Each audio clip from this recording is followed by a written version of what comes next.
Risk of Rain 2 is a great game, but it's so deeply flawed. At points, it allows the player to feel like a god, dodging and weaving through constant attacks coming from dozens of enemies, while at other points forces the player to wait for things to happen, whether it be waiting for enemies to spawn or having the game kill you with unfair one-shots that can end hour-long runs.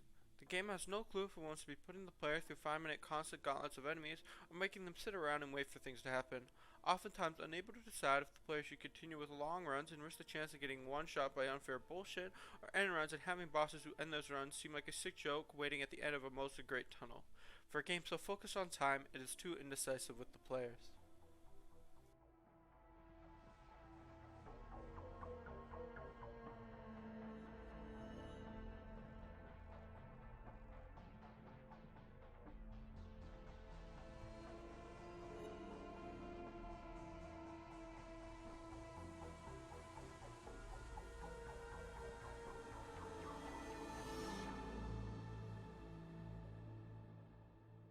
What sets Risk of Rain 2 apart from other roguelikes is that it's time-based. Time-based meaning that all your actions are on a timer. Timer affects things such as enemy level, cost of chests, and the amount of money earned for killing enemies. The time-based system is a simple but effective mechanic that sets the game apart from its peers. The main gameplay loop is to kill enemies, get money, open chests, and get items. It is stage-based with a minimum of 6 stages per run. To progress from stage to stage, you have to do the teleporter event. Teleporter event spawns a boss, ups the spawn range of mobs, and forces you to stay in a designated zone around the teleporter. After finishing the event, you have a chance to get a random uncommon item or a boss item, which depends on the boss you fought during the event. Teleporter event forces the player to use the terrain around them and every tool available to make it through a ginormous horde of enemies.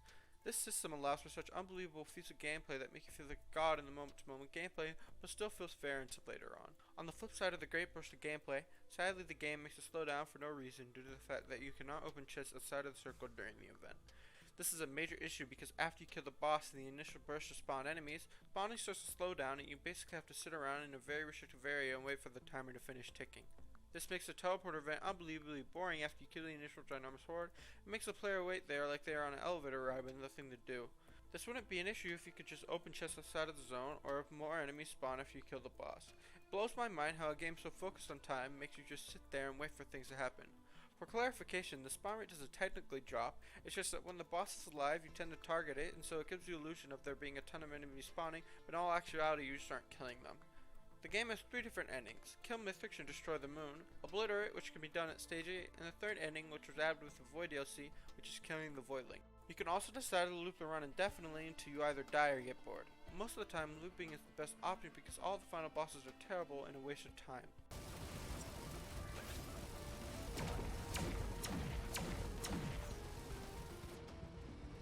There are a total of 11 base game characters and 2 DLC characters, plus 1 secret character that is practically impossible to get without cheating, so it doesn't really matter. Each character has 4 moves, being primary fire, secondary fire, utility, and special. There's at least 1 variation on each of these moves for every character except for the Void Fiend, who already has 2 sets of moves baked into their kit. To unlock the variations, you have to do challenges on characters. These challenges range from kinda easy to ridiculously hard, such as fully charge the stage 1 teleporter before 5 minutes for Commando, or kill the final boss with an orbital supply beacon for Captain. This Captain challenge is so ridiculous, I would be shocked if anyone gets this on a run that isn't on Drizzle. Some of the challenges, such as the Captain one, get so ridiculous that you have to specifically go to the easiest game mode to get them done, and they take an unbelievable amount of time in normal runs. To put things in the game, it would take 10 plus hours to get a single variation on a move, which most of the time sucks ass, is a ridiculous and a terrible design decision. I'm not saying that all the alternates suck, it's just that almost all the good alternates have easy challenges while the bad alternates have ridiculously hard challenges, such as the Captain one, or but not exclusive to, the Railgunner alternate secondary, the Bandit alternate primary and secondary, both the Scrap Launcher and the Soul Blade for multi, etc, etc. The main issue with the alternate sucking is that it gives the player almost no reason to get these alternates if they already know what they are, while on the other hand for players that don't know, they are a disappointing reward for an unbelievably hard challenge that will make the player feel like shit after the realization that they spent all this time for something that they will never use because it's so ass.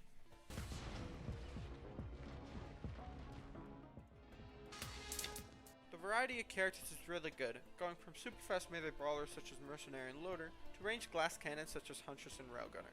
Most of the classes are playable on any difficulty until you get to Eclipse, which I'll be talking about later on. Most of the characters are playable, but this doesn't mean that some are completely broken. Captain and Loader are so broken that if you spend significant time on these characters, it makes you worse at the game. Captain blocks projectiles with his passive, has the best primary fire in the game, and has hack beacons which allow you to buy chests for free and significantly speed up each stage clear. Loader gets a ginormous shield on hits, and one-shots anything that isn't the boss, plus has an unbelievable amount of movement to get away anytime you're in danger. While Commando is out here shooting his pea shooter with a tiny dash, and Artificer being so slow, it wouldn't surprise me if she isn't actually a senior citizen under that mask. The balancing is so bad I would go out on a limb and say if you play Captain and Loader, you're playing the game on easy mode. I'm not saying every character has to have the same amount of strength, but for the chasm to be so wide that playing Captain makes you win 10 out of 10 runs, but playing Commander makes you win 4 to 5 out of 10, makes the balancing seem like something that probably needs to be addressed.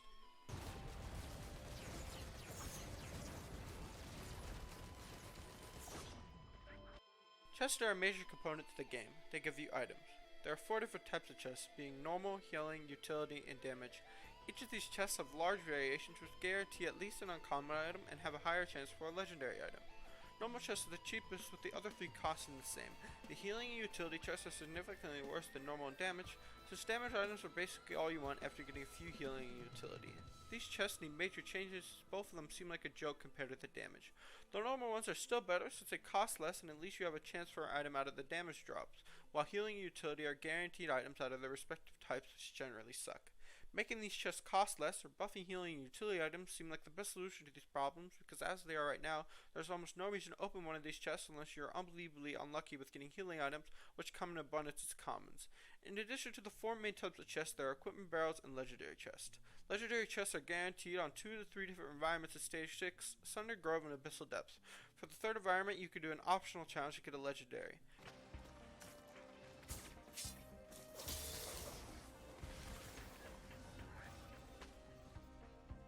Equipment barrels come in abundance and give you equipment which are basically your 5th move that you can swap out at any time during the run.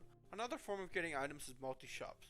Multi-shops give you a choice between 3 items of either common or uncommon rarity. All items in the shop are the same color, but the shop itself has a chance to be common or uncommon.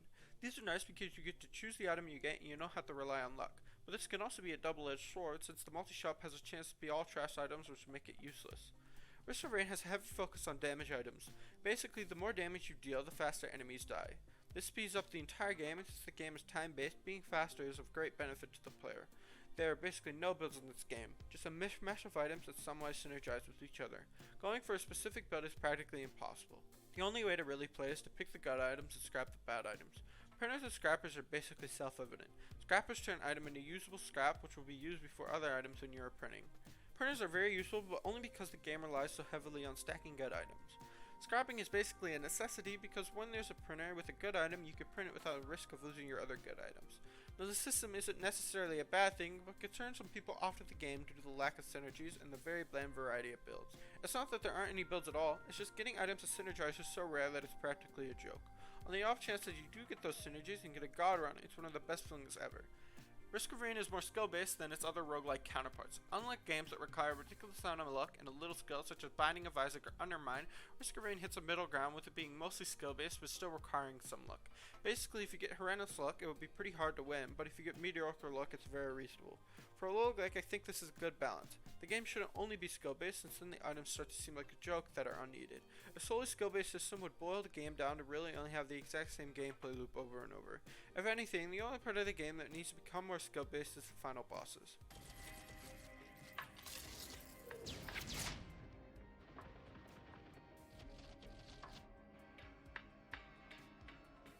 Shrines are interactables that spawn at each stage and they give a variety of buffs. There are 7 different types of shrines: Shrine of Chance, Shrine of Combat, Shrine of Blood, Shrine of Healing, Altar of Gold, Shrine of Order, and Shrine of the Mountain. Shrine of Chance is basically a normal chest with a chance of nothing. This is almost never used early on since you really don't want to waste your money on nothing and only becomes useful when you already have a ton of items later on. Shrine of Combat spawns harder enemies than what is spawning and is basically a glorified way of getting money that can allow for you to fill some of the downtime on the earlier stages. Shrine of Blood takes a percent of your health in return for money. This shrine can screw you over if you don't have sufficient healing items and can also destroy items that proc after hitting a certain HP, such as the delicate stopwatch. Shrine of Healing is pretty self-explanatory. It costs money to activate and creates a healing circle which can be bought 2 more times to increase its size. A pretty useless shrine overall. Altar of Gold spawns a portal at the end of the teleporter that takes you to a secret stage with the secret boss and challenge. This stage rewards you with a terrible boss item and is honestly one of the biggest waste of times in the entire game. Shrine of Order is basically a meme shrine and makes all of your items with the same type of bunch of a singular item.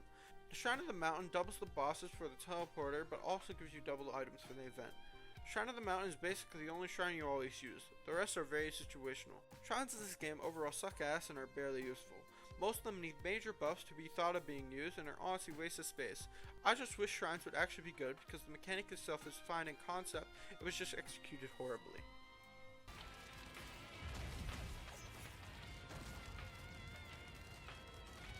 There are 3 different rarities of items: common, uncommon, and legendary, with 4 other item types that cannot be classified as a linear rarity, being boss, lunar, equipment, and void. Boss items are yellow and pretty rare, but almost all of them are pretty good. Basically, if you find a boss item, you are eating well. Lunar items are blue and unbelievably polarizing. Some of them are super good, while others are unbelievably ass. The only ways to attain lunar items is either with the use of lunar pods, or the use of the new ultra, which spawns as a blue portal after the teleporter event. The blue portal takes you to this game's version of the shop. The Newt shop is basically a way to get lunar items. It has other uses such as the void portal or trading 5 uncommons for a legendary, which usually isn't worth the risk unless you have scrap. You can also buy what the next stage is instead of it being random chance. Time also stops in the shop, so you don't have to worry about being fast, you will not be punished. It's very bare bones and honestly doesn't really do much unless you have a bunch of lunar coins saved up or you want to go to the void fields. Void items which are added with the void DLC are unbelievably overpowered, and I will get to them in the DLC section.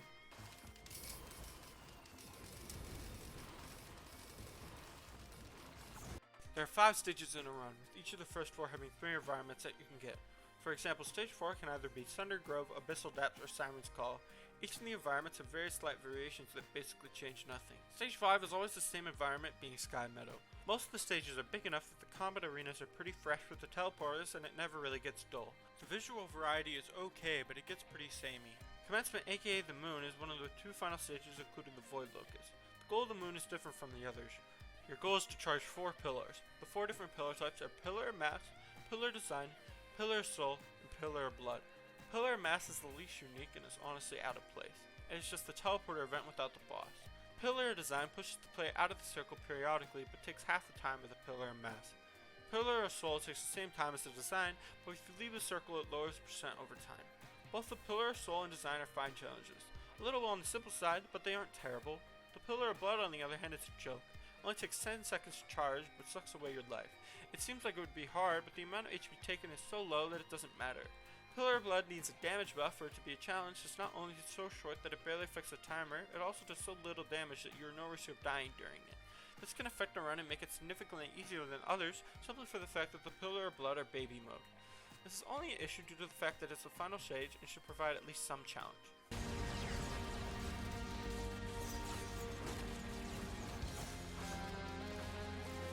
There are 3 different types of enemies: small fodder mobs such as Lemurian and Lesser Wisp, big mini bosses enemies such as Stone Titan and Greater Wisp, and the third are actual bosses that have health bars at the top of the screen.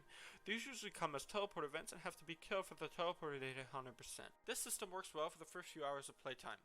You have smaller mobs that die fast and allow the player to kill them easily so they don't feel overwhelmed, while they also have to pay attention to the bigger mobs that can mess you up if you aren't paying attention. Sadly, this system falls apart when you have more game time, since normal enemies basically have 0 threat when you start to understand the combat system. Every enemy except for Mithrix and the Voidling can be elites. Elites come in 8 different flavors: Blazing, Overloading, Glacial, Malachite, Celestine, Perfected, Mending, and Void Touched. Blazing elites are self-explanatory. They are on fire and light you on fire if they hit you. These guys aren't very unique and are basically just normal enemies with slightly increased stats. Overloading have half of their HP be shields, and when they hit you, they leave behind a little bomb in you that explodes after a second. The shield forces the player to kill them in one go since they can regen half their HP. Besides this, Overloading is really bland as well. Glacial slow and hit and leave behind a big exploding sphere after they die that will freeze you in place if you are hit by it. This leaves the challenge of staying outside of the zone and has a simple but fun mechanic that is a lot more unique than the Blazing and Overloading. Perfected enemies can only be moon-specific enemies. Basically, all this does is give them shields for HP and make them do another attack. These guys have the exact same challenge as the Overloading, but instead of half their HP being shields, it's all of it. It's not very unique, all things considered. Mending is a healing enemy that will heal enemies in its radius. It leaves a healing orb after it dies that explodes and heals allies and enemies alike. This is the exact opposite of the Glacial. The challenge with this mob is that you have to kill it first, because if you don't, they'll heal enemies around them, and you also have to get in the zone when it explodes for a free heal. This could be pretty hard since stopping in place is one of the worst things you could do. You have to time running into it when it explodes. This changes up the gameplay in a good way and should be what most elites should strive to do, unlike Blazing and Overloaded. For elites that spawn on stage 6 and later, Mileshot elites leave spikes on the ground that do a ridiculous amount of damage if you run into them, and stop you from healing for a set amount of time. Celestine enemies make everything in their radius invisible. This can even include the teleporter bosses. These two elites are the strongest elites in the game. Mileshot is by far the hardest, and after around stage 9 are the only true threats starting to run. I'm not entirely sure if it's a good thing or a bad thing. On one hand, I think they leave a fair challenge at having to dodge the spikes and their attacks at the same time, but they come off as hard compared to all the other elites, and should either be nerfed or the other elites should be buffed, because as they are right now, they are basically the only challenge in a run that goes on for long. The Celestines are not as hard, but they can be a big pain if a Mileshot is hidden in them, since the spikes can just show up without you knowing that a Mileshot is even spawned. Void Touch enemies trigger Collapse and were unbelievably overpowered for a month or two after the Void DLC update. Collapse is still a pain in the ass since it's really unclear how much damage it does, and is a pseudo way to go through one-shot protection since the first hit gets rid of the protection and the Collapse does the rest of the damage. It honestly feels like a really cheap way to die. The only true threats are elites. Normal enemies blow up too fast to even matter, and are honestly jokes after you learn how to move around and play the game effectively. The contrast between these two are so great that it feels like they need to add a middle difficulty of enemies since the gap of power level is ridiculous. There's also two different sections of enemies that don't fit in, being Lunar Chimera and Void Monsters. Both are mostly confined to the respective zones being the Moon and the Void Locust. The Chimera come in three forms, being Golem, Exploder, and Wisp. These are basically just juiced versions of the Stone Titan, Larva, and Greater Wisp. The gameplay isn't very different, but they give a nice visual switch up from the normal enemies. The Void Monsters on the other hand are a lot more unique, with each of them being completely new enemy designs. The main gimmick of the Void Monsters is that they spawn a black hole after death that will one-shot you no matter what. I'm on the fence about this mechanic because on one hand it's kinda cool that they can go through one-shot protection, but on the other hand getting one-shot still feels like shit. This attack going through one-shot protection would be way better if one-shot protection actually worked, and with one-shot protection being broken, this attack's integrity gets ruined and in turn makes the Void Monsters bullshit. The final bosses in this game are horrible. Mythrix is a pushover until his final phase where he steals all your items. Once that happens, it's a coin flip to beat the boss. Either he one-shots you or he gets one-shot. It sucks ass for your run to be ended by a one-shot, which sadly isn't very uncommon. The Voidling is probably one of the lamest boss fights ever. Similar to Mythrix, the item provides basically no threat and is a glorified punching bag for 10 minutes, or kills you with unseeable bullshit immediately. For the final bosses, this is a major disappointment. They should be made for it to be a hard challenge, but for it to be fair at the same time. Most of the teleporter bosses are good, but are very simple and provide almost no challenge after you kill them all at least twice. They are a good visual mix-up, and there are enough of them that variety isn't an issue. It's just they should all probably be given a few more attacks because as they are right now, they get really bland after a while. The Void DLC added on May 10th, 2022 added a bunch of new regular items, the Voidling boss, the Void Locust, 2 new characters, and the Void items. You can access the Void DLC at any time. You can also turn off the DLC for a run and not forced to play with it. The Void Locust is the Void version of the Moon. You have to charge up 4 different Void signals and fight off Void monsters. This is basically a copy and paste of the Moon, but it at least is in a cool area that makes it feel very unique in the samey visual state that Risk of Rain environments are in. Both the Railgunner and Void Fiend are really strong, but they are about the strength of Captain and Loader, so the issue still is that the weaker characters are significantly weaker than the characters on top. Most of the items added in the Void DLC are on average way better than the base game items. Pocket ICBM, Executive Card, Trophies Hunter Trigord, and Laser Scope are all extremely overpowered. The Void items are almost all broken. If you get Needle Tick, Polyloot, Plasma Shrimp, or Void Scent Flame, the run becomes a cakewalk. Weeping Fungus is so much better than Bustling. It's an unbelievable upgrade going from the worst item in the game to one of, if not the best healing item in the game. Void items are replacement for normal items, so Safer Spaces turns all your tougher times into safer stasis. Void items need nerfs. They should be side grades, not upgrades. It has less of a variety and are honestly not even a choice if you're playing the game normally. The Void Zones are mini challenges that can occur at random on any stage. They require you to kill Void enemies. After you kill said Void enemies, it unlocks and allows you to open Void cradles and potentials in the zone. They provide a fair but albeit easy challenge, and with the addition of the tremendous work you get for clearing it, makes it seem a little bit unbalanced and should probably get a buff to make it harder to clear. The Void Village, which you can go to by jumping down the hole in the shop, is a secret stage that has 9 challenges, where you can charge the signals while having to survive the track in between each of the mini teleporters with the constant ticking of the Void damage. You get a choice of 1 out of 3 items after each charge, with the rarity of these items going all the way up to a choice for a legendary for the 9th and final signal. This stage is also full of chests, so after you clear the 9th signal, you basically get free reign over all the chests without worry of enemies or taking damage. The Void DLC made the game significantly easier with the addition of the new items. To me, this made playing the game less fun due to the decrease in challenge and somewhat ruined the experience for me. Eclipse is an alternate game mode which adds challenges through things like less gold, fall damage is double and lethal, and the final challenge of Eclipse being damage taken is permanent. Eclipse has 8 levels. To get a level up, you need to beat the previous level on a character. So to get Eclipse 2 on Commando, you need to beat Eclipse 1 on Commando.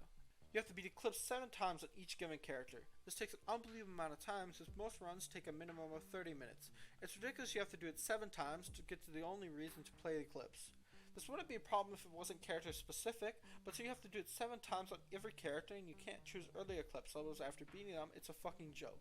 To put things into perspective, if each run takes a minimum of 30 minutes and you have to do it 91 times to get Eclipse 8 on every character, that would take over 45 hours. That means it almost takes 2 days to get Eclipse 8 on every character, and that's with being generous with the run times when they could take anywhere between 30 minutes to an hour. Not only do you have to take at least 45 hours to do it, you also have to know about Eclipse to get it started. The issue is that it's tucked away under the alternate game mode option in the menu. How any player who plays the game blind would be able to find this out right after beating a game once on Mosoon is baffling to me. The issue is that Eclipse is tucked away under the guise of a game mode when all it is a difficulty option. Eclipse 8 is a great way to challenge yourself on most characters, but the journey to get there is unreasonable. Some characters are absolutely horrendous for Eclipse 8, since they are either underpowered or the kit gets countered. For specific, Commando and Rex on Eclipse 8 are the hardest and most bullshit challenges in the game. For Commando, it turns the game into Binding of Isaac with the amount of luck you need to get the run going at all. For Rex, the good abilities in his kit do damage to him, which directly gets fucked by Eclipse 8 since you take permanent damage. The Rex issue really isn't a fixable one. His kit just gets countered. I would say change his Eclipse 8 challenge to something else. On the other hand, the Commando Eclipse 8 is just a sign of how terrible Commando is in general, and the only way to fix it is to buff it. The Simulacrum is just a permanent wave-based teleport event that gets boring really quickly. It's okay, but not something that you should spend a ton of time doing due to the fact that it's basically a permanent teleport event, and that usually gets pretty boring since you're in the same spot for a while, or running around in circles in the same spot is unbelievably boring and runs opposite to the whole point of the game. Prismatic Trials are fun mini speedruns you can play if you want to be competitive with your friends. They are a fun addition if you have friends, otherwise they are just useless. Risk of Rain's biggest flaw is wasting the player's time. It does this in 2 different ways. The first is just waiting for things to happen, such as waiting for enemies to spawn during the teleporter event or at the beginning of runs. This makes runs pain in the ass to start because you basically have to sit around for 3 minutes and do nothing. Spawn rates on mobs need to be faster. This can be balanced out with giving them less gold on earlier stages. This issue is only an issue early on, but is what makes runs seem like a chore every time you die. The second way it wastes the player's time is one-shots in seemingly unavoidable ways. The problem with getting one-shot is that it sets a terrible precedent where the player is not allowed to make a single mistake. Having the player have to make 2 mistakes in a reasonably timed succession, which I would say is about 1 second, is 10 times better since at least they have a chance of avoiding dying. For a roguelike, having runs end after a single mistake, when usually these are at least 45-minute endeavors, is terrible and can make the player feel like they are wasting their time with the game. The game tried to fix the issue with the addition of one-shot protection. The problem is one-shot protection is very flimsy and doesn't work all the time. Almost all the time enemy attacks are multi-hits and will kill you if you get hit once, since most of the time if you get hit by one of their attacks you will get hit by the second projectile that comes right after. Dying to attacks like this feels terrible, and most of the time how runs end after the first loop. This is an issue because if you want to play with your build instead of fighting Mithrix, which is usually the option you take since the boss itself is ass, you're punished because the game cannot handle the damage later on with the sheer quantity of multi-hits that fuck over the player. The fix to this problem has multiple solutions. One is to make it so the player can't die to the same attack from one enemy. This makes it so you have to at least get hit by 2 different enemies to die. Other solution is give the player invincibility for a few frames before getting hit. This will only be for a short time, like 15 to 20 frames, but this would get rid of the chance of getting killed in less than 0.1 seconds. Risk of Rain has a director that spawns everything in the game. The director uses credits to create things such as chests and shrines at the start of every stage. Earlier when I said shrines are a waste of space, that was because shrines take up a lot of credits from chests when most of the shrines are absolutely useless and never see use. This could be a major issue when not a single chest can spawn on stage 1, and that basically ends a run.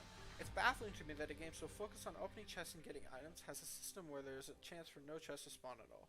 This can be changed with shrines and chests using different credits to spawn things, and we fix the issue of not getting any chests at all or getting a ton of useless shrines on stage 1. Another reason why the game wastes your time is with the addition of gold getting affected by when enemies spawn. So enemies that spawn at the start of the stage before you do generate significantly less gold than ones that spawn during your stay at the stage. I have no clue why this is the case, because all it does is make it so that enemies who curl across the stage while waiting for enemies to spawn early on give almost 0 gold, so you're basically playing a waiting game until the director decides to spawn enemies on you. This makes the start of each run feel incredibly slow, especially on Eclipse when the gold is halved. The only explanation for this is that it's forcing the time to go up by not spawning enemies at all, and having the player wait to get the gold to open the first few chests. This has such an easy fix around that it's crazy. All they have to do is make the enemies level up faster and then spawn more enemies early on. This fixes the issue since not only does it get rid of the downtime in the first few stages, but it also balances out the time to enemy levels since you're going faster on the starting stages while keeping up with the enemy level ups. Artifacts are hit or miss. Some are fun challenges like spawning a claw of you every 10 minutes, and some are absolutely lame, like double enemy spawn but half their HP. This artifact makes almost every enemy a joke and is just a way for the game to lag out faster. Lunar coins are way too hard to come by and makes doing fun builds like Jester Drugs and Heretic nigh impossible without hacking in lunar coins. I have no clue why the game is so stingy with lunar coins when it takes them away so fast at the same time. The game has few random events that have really low chance of happening, such as the Bulwark begins to falter, which spawns Lunar Chimera on a stage that isn't the moon. I've only seen it once in my 170 hours of play, which is a shame since it's a really cool random event that almost never happens. Elites can drop equipment that are extraordinarily rare. I think it's 1 in 20,000. Sadly, these items are terrible. They need to be buffed. They aren't even middling equipment and are almost always a mistake to pick up, which is a shame since they are so rare and a cool find. Horde of Minis are either the hardest teleport events or the easiest. If you get Malashite Elder Lemurian Horde of Many, you may as well give up, while if you get Glacial Beetle Horde of Many, it just makes the teleport event end in 10 seconds since they die so fast. The normal bosses are way better than Hordes of Minis, and I don't understand the inclusion. The original run on the moon is a cool way to up the difficulty while making it feel like the player is heading towards their end goal. This is a neat way to rack up the difficulty without the player even noticing. Each character has one alternate skin, which is unlocked by beating the game on its hardest difficulty with the character. Most of the time these skins barely change anything and are honestly a waste of time if you don't already play the game a month soon. I wish they would just be more than just recolors. For the inclusion of some glitches, this Clay Douche hit me through the ground, and finding this gut made my game completely glitch out. The game has very few glitches, and these are very minor issues. Risk of Rain 2 is one of the best roguelikes while also being a waste of time. The game forces the player to wait around for things to happen, such as monsters spawning, waiting for the teleporter to finish charging without having any enemies to even kill. But at the same time, it allows the player to have moments of brilliant gameplay with the use of terrain and movement to allow the player to be in a flow state that urges the player to come back. The use of the strange terrain along with its glorious show of proc chains and projectile spam make you feel like you're on your edge of your seat during the teleport event. It's great but also horrible. Well, at least the music is good.